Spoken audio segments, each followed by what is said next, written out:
দলের সদস্যদের চাঁদা ন্যূনতম ১০০ টাকা এবং কোনো ব্যক্তির কাছ থেকে অনুদান হিসাবে সর্বোচ্চ ৫০ লাখ টাকা নেওয়ার বিধান করা। এই যে সর্বোচ্চ ৫০ লাখ টাকা নেওয়ার বিধান করা বা সর্বনিম্ন ১০০ টাকা চাঁদার ইয়েটা বেঁধে দেওয়া, এইটা বিবেচনা করতে গিয়ে আপনাদের আসলে কি কি বিষয় আপনারা লক্ষ্য করেন? আমাদের বিবেচনা হলো দলটা যাতে কারো যেন কুক্ষিগত না হয় এবং দলটাতে যেন আর্থিক স্বচ্ছতা নিশ্চিত হয়। এখন তো আমাদের আমাদের রাজনীতিতে সবচেয়ে বড় সমস্যা হলো মনোনয়ন বাণিজ্য। কত টাকা, এটা অদৃশ্য ব্যয়, আমরা কেউ জানি না কত টাকা ব্যয় হয়, কত টাকার লেনদেন হয়। এবং এই জন্যই কিন্তু আমাদের আমাদের সংসদ এবং ব্যবসায়ীদের করায়ত্ত। এই জন্যই আমাদের এই যে আমাদের সংসদ সদস্যদের বিরুদ্ধে এত অভিযোগ। তো আমরা যে রাজনৈতিক দলগুলো গণতান্ত্রিক হইতে হবে, একই সাথে আর্থিকভাবে স্বচ্ছ হইতে হবে। এই এবং এটা ৫০ লাখ টাকা হইতে পারে, এটা ৩০ লাখ টাকা হইতে পারে, কিংবা আরো বেশি হইতে পারে।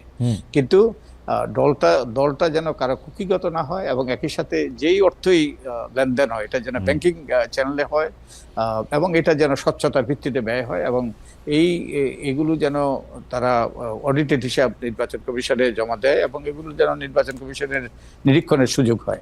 তো একটা আমি বারবার করে বলছি, একটা দল যদি গণতান্ত্রিক না হয়, দল যদি স্বচ্ছ না হয়, দল যদি দায়বদ্ধ না হয় এবং দল যদি সিন্ডিকেটের মতো আচরণ করে, যেটা অতীতে করেছে, তাহলে কিন্তু আমাদের যে অতীতের যে ইতিহাসের পুনরাবৃত্তি ঘটবে আমরা কেউ চাই না।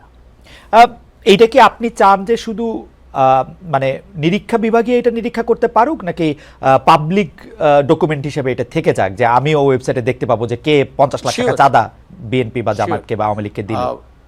আপনার এবং আপনার দর্শকদের জন্য আমি একটা তথ্য দিতে চাই।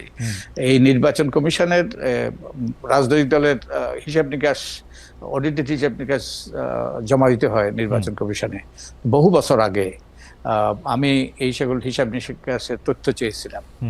নির্বাচন কমিশন আমাকে দিতে ব্যর্থ হয়েছে, তারা দেয় নাই, এগুলো বলেছে গোপন। আমি তথ্য কমিশনে গিয়েছি, তথ্য কমিশনও দেয় নাই, এগুলো গোপন তথ্য। শেষ পর্যন্ত আমি আদালতে গিয়েছিলাম এবং আদালতে রায় হয়েছে যে যে কোনো তথ্য যে কর্তৃপক্ষ, ওই যে তথ্য অধিকার আইনি কর্তৃপক্ষ মানে এই যে নির্বাচন কমিশনের মতো সরকারি অফিসগুলো এবং সরকারি কর্তৃপক্ষ, সরকারি প্রতিষ্ঠানগুলো, তাদের কাছে যেই তথ্য আছে সেগুলো public information subject to disclosure.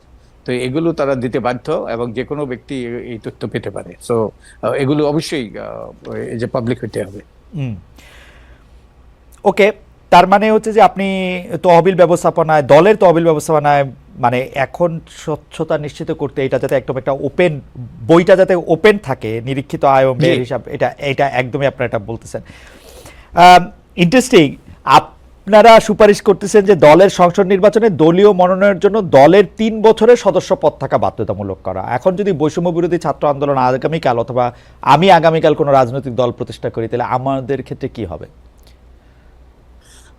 যাদের দল ৩ বছর ছিল না, অবশ্যই তাদের তো আর ওই ৩ বছরের বাধ্যবাধকতা প্রযোজ্য হবে না। যারা নতুন দল তারা সেই বাধ্যবাধকতার আওতায় আসবে না, নতুন দল বাধ্যবাধকতা আসবে না।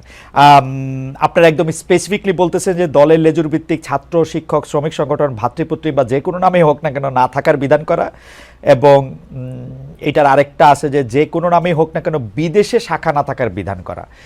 এই দুইটাই যদি একটু বলেন যে এটা কেন ক্ষতিকর, মানে ছাত্র, শিক্ষক, শ্রমিক সংগঠন কি ঘোষণা দিয়ে শ্রমিক লীগ শ্রমিক দল করবে না, মানে ছাত্র লীগ ছাত্র দল করবে না? ওকে, আমি আমার ব্যক্তিগত অভিজ্ঞতা থেকে বলছি। আমি নিজে ছাত্র রাজনীতি করেছি। আমি 69-এর গণ আন্দোলনের সময় আমার সামান্য একটি ভূমিকা ছিল। আমি তখনকার ইকবাল হল, এখনকার জহুরুল হক হলে আমি সাধারণ সম্পাদক ছিলাম। 69-এর গণ আন্দোলন পরিচালিত হয়েছে সেই হল থেকে। তা আমার বাস্তব অভিজ্ঞতা আছে। সেই সময় এক ধরনের ছাত্র রাজনীতি ছিল এবং আমি ব্যক্তিগতভাবে সেই ছাত্র রাজনীতির পক্ষে। কিন্তু লেজুর ভিত্তিক ছাত্র রাজনীতি, এটা ছাত্র রাজনীতি নয়, এটা হলো ছাত্রদেরকে ব্যবহারের রাজনীতি, ছাত্রদেরকে লাঠিয়াল হিসেবে ব্যবহারের রাজনীতি। এবং এই জন্যেই এই যে বিশ্ববিদ্যালয় সম্পর্কে বা পাবলিক বিশ্ববিদ্যালয় সম্পর্কে যে সকল অভিযোগ, আমরা এগুলোকে সন্ত্রাসের আখড়ায় পরিণত করেছি। এবং এটা আমাদের এই শিক্ষার মান, শিক্ষকদের রাজনীতি, ছাত্রদের রাজনীতি, এগুলো শিক্ষার মানে ধস নামার একটা বিরাট ভূমিকা পালন করেছে। এই ধরেন আপনি যে দেশে আছেন সেই দেশের সেই সব এই যে টেকনোলজি কোম্পানির এগুলো আমাদের প্রতিবেশী দেশের আইআইটিতে পড়া। আমাদের একটা আইআইটি আছে, আমাদের এরকম কোনো একটা প্রতিষ্ঠান আছে?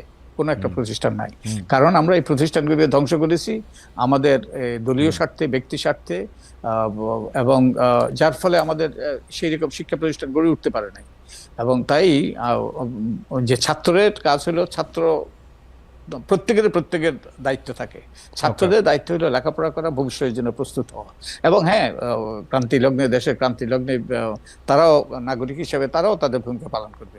কিন্তু ছাত্রদের মূল দায়িত্ব, কর্তব্য হলো তাদের যে সর্বোচ্চ বিকাশ, মেধা, সৃজনশীলতা, নেতৃত্ব, সবকিছু সর্বোচ্চ বিকাশ।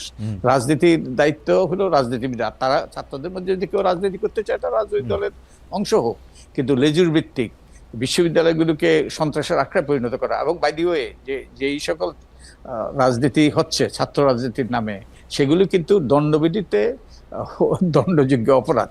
এবং এই আইন যদি প্রয়োগ করা হয়তো বহু লোক জেলে থাকতো।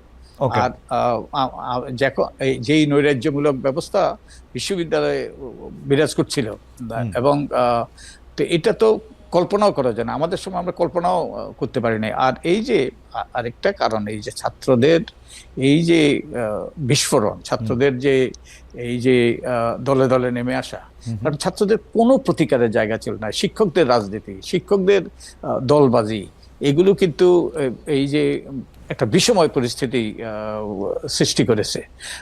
এটা কোনো মুক্তবুদ্ধির চিন্তা, আপনি তো পশ্চিমা বিশ্ববিদ্যালয়ে, আমি পশ্চিমা বিশ্ববিদ্যালয়ে লেখাপড়া করেছি, পড়িয়েছি, যে মুক্তবুদ্ধির চিন্তা, এই যে স্বাধীনভাবে ভাবা, তার কোনো সুযোগ নেই। তাই আমাদের এই আপনি আরেকটা জিনিস দেখবেন, আমি আরেকটা কথা বলে শেষ করি। আমি অনেকগুলো জনমত জরিপ দেখেছি, প্রায় অধিকাংশ 90% বেশি মানুষ এই লেজুর ভিত্তির ছাত্র রাজনীতি তারা বন্ধ করার পক্ষে। আর বিদেশি শাখা দেখেন, আমি একটু বিদেশি শাখা আসার আগে জনাব মজুমদার একটা প্রশ্ন করতে চাই, যে ধরেন আপনাদের সুপারিশটা নেওয়া হইলো, তো সুপারিশটা যদি নেওয়া হয় তাহলে ছাত্রলীগ তো বটেই, অলরেডি নিষিদ্ধ দল, তাহলে কি এই ফর্মুলায় ছাত্র দল এবং ছাত্র শিবিরও কি বাদ পড়ে, মানে লেজুর ভিত্তিক ছাত্র সংগঠন হিসাবে? তারা যদি লেজুর ভিত্তিক ছাত্র সংগঠন হিসাবে তারা আচরণ করতে চায়, তাহলে তারাও এর আওতায় আসবে। মানে এটা কে ডিফাইন করবে, মানে তারা লেজুর ভিত্তিক? কারণ ছাত্র দলের নির্বাচন কমিশন, মানে এইটার ক্ষেত্রে কি, মানে আমরা কেমনে বুঝবো, মানে যে ছাত্র দল তো বেগম জিয়ার নামেই স্লোগান দিবে বা দেয়, এটা দিলেই কি বাদ হয়ে যাবে না? মানে লেজুর ভিত্তিক কেমনে বোঝা যাবে? যেমন লেজুর যদি বলে আমরা লেজুর না, তাহলে কি হবে? লেজুর শুনেন, এই বিধানটা যে আরপিওতে অন্তর্ভুক্ত হয়েছে 2008-এ, রাইট? 2008-এ যখন অন্তর্ভুক্ত হয়, তখন কিন্তু রাজনৈতিক দলের সাথে মত বিনিময়ের ভিত্তিতে যে নির্বাচন কমিশনের একটা এই যে ছিল, যে সংস্কার, উচ্চ সংস্কার প্রস্তাব ছিল, ওগুলোর ভিত্তিতে তারা রাজনৈতিক দলগুলোর সাথে আলাপ আলোচনা করে, মত বিনিময় করে, তারা ঐক্যমতের ভিত্তিতে এগুলো ঢুকিয়েছিল ইয়েতে, আরপিওতে। কিন্তু রাজনৈতিক দলগুলো দুর্ভাগ্যবশত মানে নাই। আই থিঙ্ক আমরা কি আমাদের বিশ্ববিদ্যালয় অঙ্গগুলোকে যুদ্ধক্ষেত্রে পরিণত করতে চাই? তো আমার মনে হয় নির্বাচন কমিশন, জনাব বদিউল আলম মজুমদার, মানে তো নাই। আমরা কিন্তু এই 15 বছরে ছাত্রলীগকে বিশেষ অ্যাসাইনমেন্ট পাইতে দেখছি, অ্যাসাইনমেন্ট তারা পালন করছে। সেই সব অ্যাসাইনমেন্ট কিন্তু আবার রাজনৈতিক নেতৃবৃন্দ, তারা ওই সময় প্রধানমন্ত্রীর চেয়ারে বা মন্ত্রিত্বের চেয়ারে তারা দিয়ে দিছে, যে আমার ছাত্রলীগই যথেষ্ট, ছাত্রলীগের হুঙ্কার দিলে ভাইসা যাবে। তো সো এটা তো নির্বাচন কমিশন কেমনে এটা ঠিক করবে? এটা একটু এটারই অবসান ঘটানো দরকার। ব্যাপক জনমত আছে, এবং নির্বাচন কমিশন তো এই দায়িত্ব পালন করার জন্য সেখানে তাদেরকে নিয়োগ দেওয়া হয়েছে। অতএব তাদের বিবেক বুদ্ধির বিবেচনা খরচ করে তারা সিদ্ধান্ত নিতে হবে, এবং যে আইন প্রয়োগ সঠিকভাবে করতে হবে। অতীতে তা করে নাই বলেই তো আমাদের এই দুরবস্থা।